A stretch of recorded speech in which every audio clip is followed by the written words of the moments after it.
There's a, I heard from someone who said, as adults, we may still be 8 years old emotionally. Most adults may indeed be 8 years old emotionally. Let me explain to you an 8 year old. So, mother tells the 8 year old who's running around barefoot, don't run barefoot. You may hurt yourself. Child doesn't listen, of course. The child does what it wants. And it's running barefoot.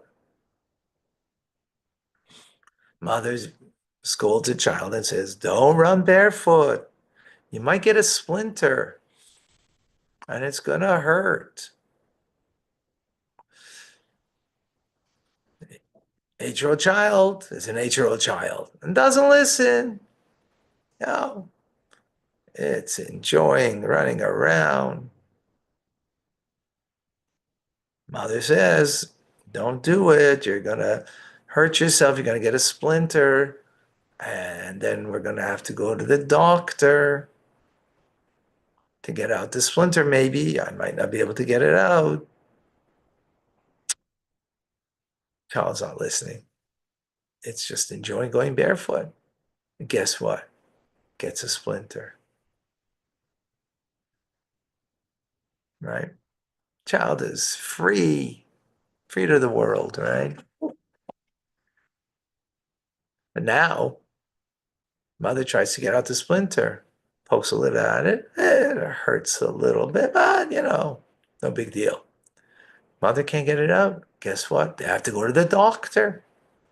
Go to the doctor. The doctor, there's a white, shiny white garment that he wears, and he takes out this big, tweezer to get, and has to dig deep because it got deep. And the child is, in pain, crying. After all, it does hurt. All right, splinters out. Next day, guess what the 8 year old child is doing? Running around barefoot. Mother says, don't do it. Don't go barefoot. Doesn't listen. Don't go barefoot. You might get a splinter. Big deal. Then mother finally said, don't go barefoot because me might have to go to the doctor. Oh, okay, we're going to the doctor. And she remembers vividly the pain and don't want to suffer the pain. And that's what holds us back, holds the 8 year old back. Well, guess what? As adults, how many times do we only hold back because we remember the pain we went through and we don't want to experience that pain again? And that's what holds us back. The fear of pain is what motivates so many people. 99.99% of the time, that's what motivates. We're 8 year olds, even as adults, 8 year olds emotionally. That's the reality. That's the reality.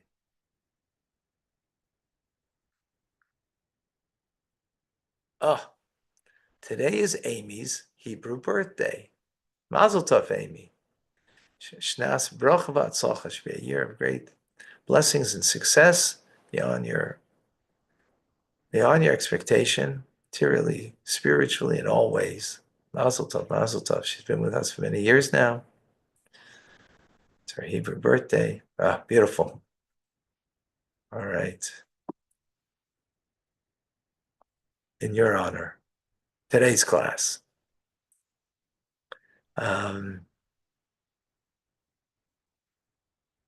And thank you for the blessings.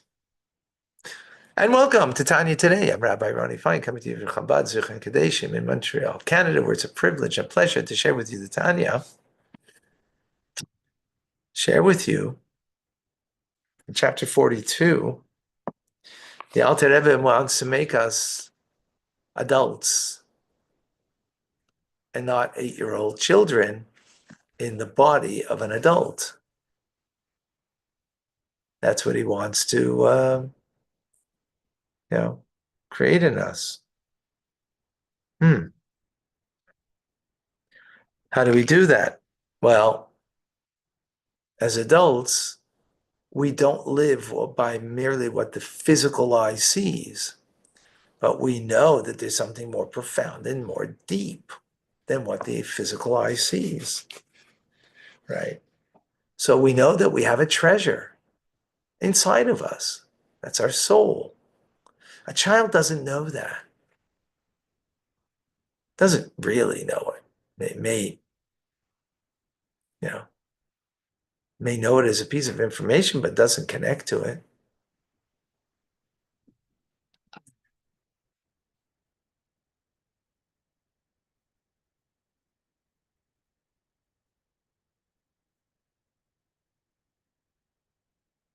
Second.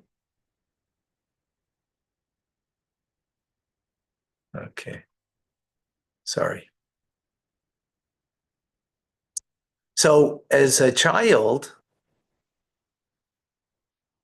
um, we're a child's superficial, natural. Don't hold it against a child. You got to grow up, right? But in that superficiality, you don't recognize you have a hidden treasure and seek it. We have a soul, and in that soul there is when we ponder it, we give it some time, that there is a God, right? There is a God. And not only there's God, but he's present. Not only is he present, but he sees inside of me, inside my kishkas, as say, in the kidneys, in the heart, my inner thoughts and emotions. Kidneys means your inner thoughts. Yeah. Heart means your emotions, right? He knows my actions. That's obvious. That's actions. Other people don't even know that. But what's inside of you, he knows. God knows.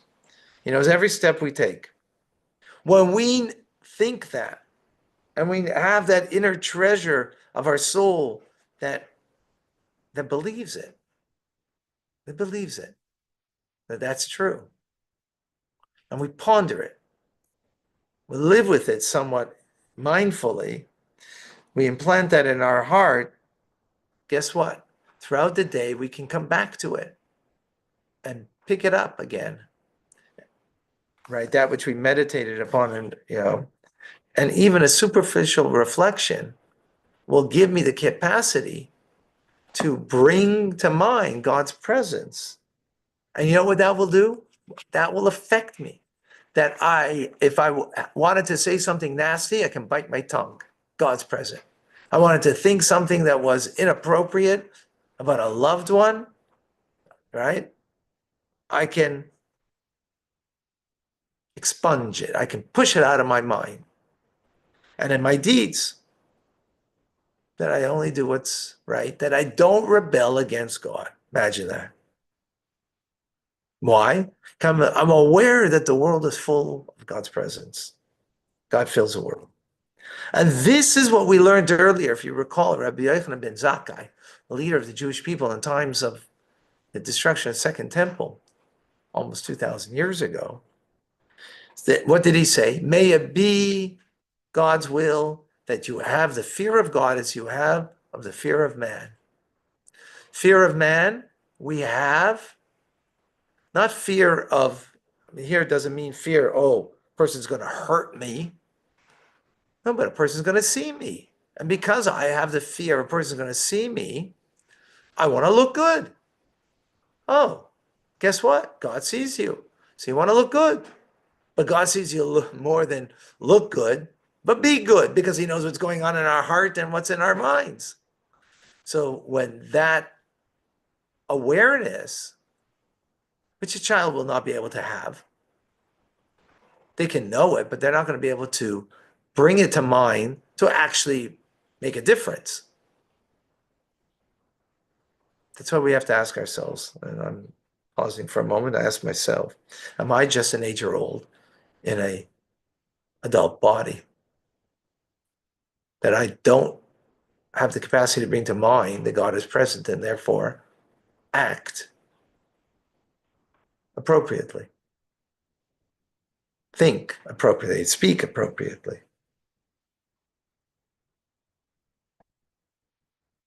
This then what it means that what has God asked of you? What is demanded from you? To fear God and to walk in his ways. In other words, what he wants is the fear of him, meaning the presence of God, not fear of punishment, not fear of the 8-year-old who gets a splinter in the foot, and the only reason they won't go barefoot next time is the fear of the pain that they may have to get out that splinter, right? That's only fear of punishment. It's not something that's punishing. But what it means over here, the fear of God, meaning the presence of God, as we just said, right? God's present. We act differently and we walk in his ways, right?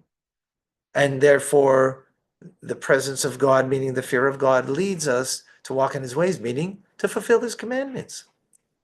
Stay away from what we have to stay away from and do what we got to do. That's called a lower level of fear. That's not a higher level. It's a lower level. Right? We're going to get to what it means higher level of fear, but not yet. That's a lower level. So be it that we all get there. Right? Now, remember in the Talmud, it said, in the Gemara, it said, you know, what does God want from you? Only to fear him in order to walk in his ways, right? As we just quoted. And the Talmud said, yeah, but is that such an easy thing? And the Talmud answered, yeah, for Moses it's easy. As the Alter Rebbe asked, the question was for Moses, yeah, we get it, it's easy for him. But I'm not Moses, I'm me. I'm Ronnie, fine. So not so easy for me. So what the Alter Rebbe said, no, we have a Moses in us. Well, what's Moses? Moses is one of the shepherds of the Jewish people that feeds. As shepherds feed the flock, we get fed from Moses because we have a piece of him that feeds us. What's it feeding us? Awareness, das, connection. That through awareness we are connected. That when we are aware of God's presence, we're connected to that truth, to that reality. When we reflect upon it, that allows us to take that which our heart understands because our soul knows that, and to reveal it in actuality, to take the hidden treasure. What's that hidden treasure? That I have a piece of Moses that connects us, and the awareness that I have of God's presence, fear of God, right? The lower level of fear, that God is present, not only knows my actions, but knows anything and everything within inside of me. And because of that, I act differently, speak differently, and think differently. That's a grown up. That's not an 8-year-old in a grown up body. That's a grown up. So Tanya, it'd be hard to be a grown up. It seems to be. Because let's be quite honest with ourselves. And I'm being honest myself. How many times are we motivated because of the fear of the consequence? Here, fear means the presence of God. And because God's seeing me, just like a person sees me, I act differently. I act better when eyes are on me, right? When no eyes are on me, I don't act as high-minded, right? Eyes are on me, I act better. Simple. So God's eyes are on me, but not just on my actions, but inside of me knows what's going on. So, but how many of us are motivated by fear of the consequence? Others, we don't want to suffer pain. But by the way, who doesn't want to suffer pain? The animal soul. The body doesn't want to suffer pain. The godly soul, pain is not a is not a is not a problem. So it's not going to motivate you. right? What will motivate you? Presence of God. All right. Any questions?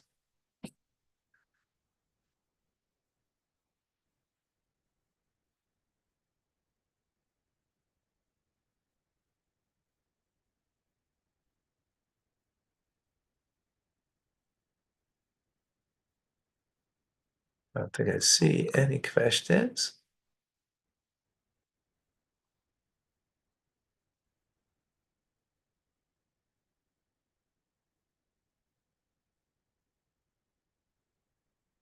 Ay, ay, tan, ba-da-dum, ba-dee-dee-dee-dee-dee, ay, ay, ay, oh, ay, ay. Dee-dee-dee-dee-dee-dee.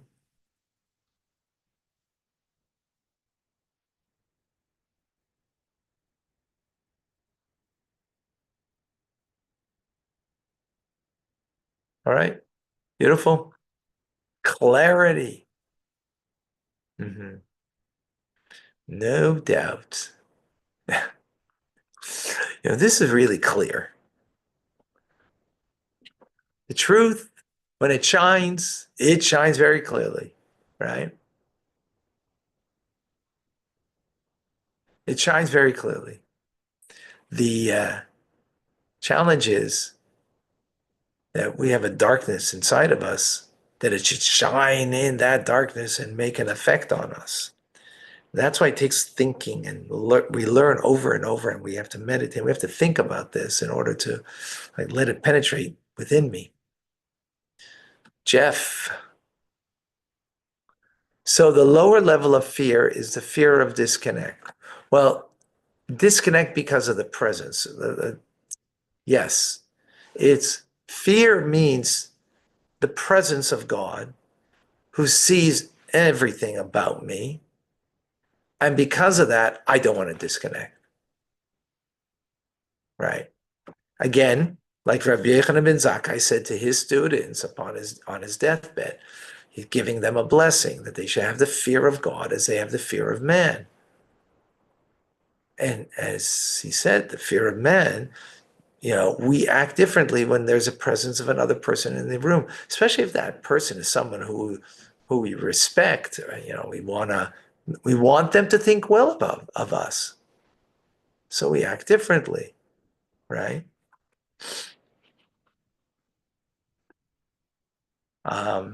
So yeah, it's disconnect because of the presence. Because in the presence of someone, you want to be connected with them. You don't want to be disconnected from them. That's exactly the case. Yeah.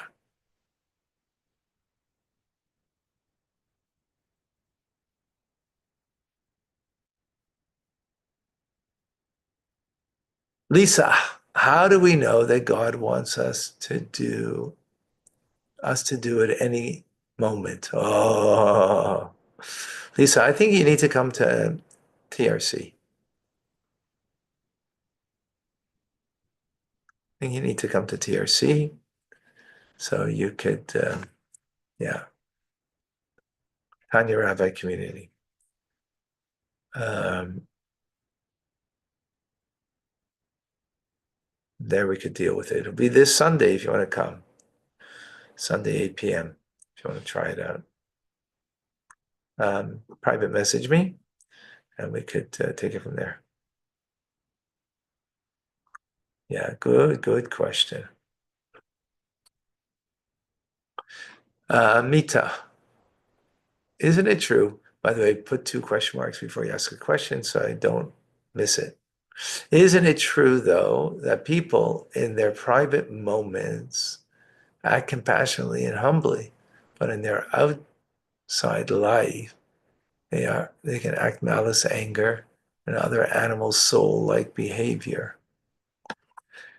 Yeah, that could be true, but that's not, you know, when we're speaking here about the fear of God, meaning the presence of God, and therefore I behave differently.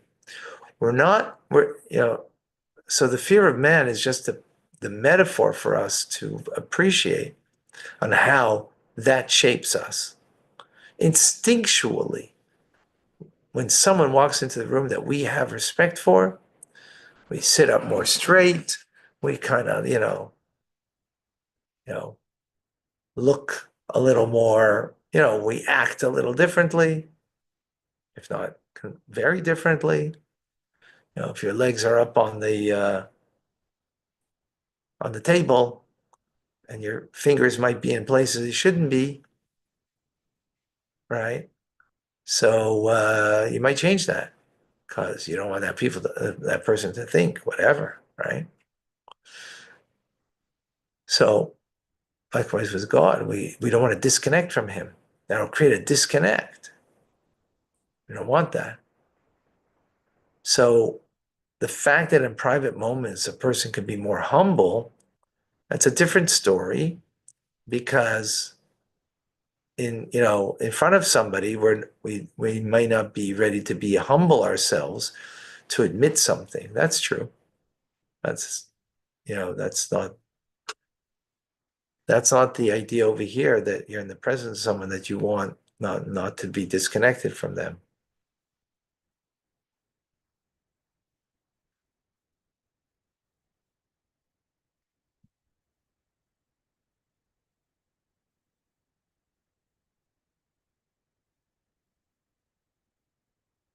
All right. Amazing. Rabbi, I'm coming up. I'm Rabbi Ronnie Fine, coming to you for Chabad Zurich and Montreal, Canada. It's a privilege and a pleasure to share with you the Tanya.